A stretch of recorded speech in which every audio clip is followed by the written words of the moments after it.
স্বাগতম news world কভারেজে। ত্রিপুরার কামালপুরের ছোট্ট ইস্পিতা নমশূদ্র এসএমএতে আক্রান্ত বলে পরিবারের দাবি। দ্রুত চিকিৎসার জন্য সকলের বয়স মাত্র 11 মাস। যে বয়সে ওর হাসি মুখে মায়ের কোলে খেলার কথা, চারপাশটা চিনে নেওয়ার কথা, ঠিক সেই বয়সে বিছানায় শুয়ে মৃত্যুর সাথে পাঞ্জা লড়ছে এক একরত্তি শিশু।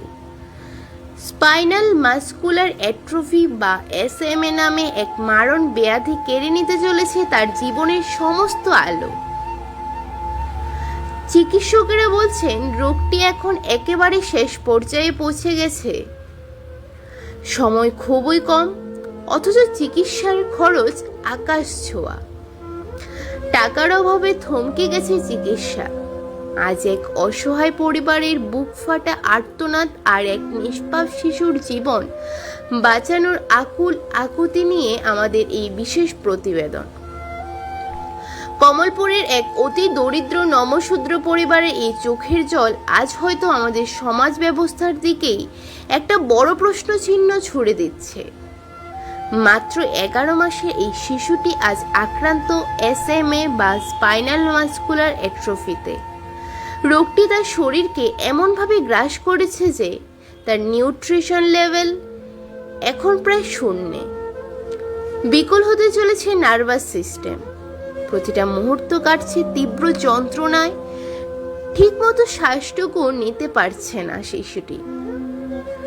বর্তমানে উন্নত চিকিৎসার আশায় তারা আগরতলার শালবাগান দমদমিয়া এলাকায় এসে আশ্রয় নিয়েছেন, কিন্তু সহায় সম্বলহীন এই পরিবারটির পাশে দাঁড়ানোর মতো আজ কেউ নেই।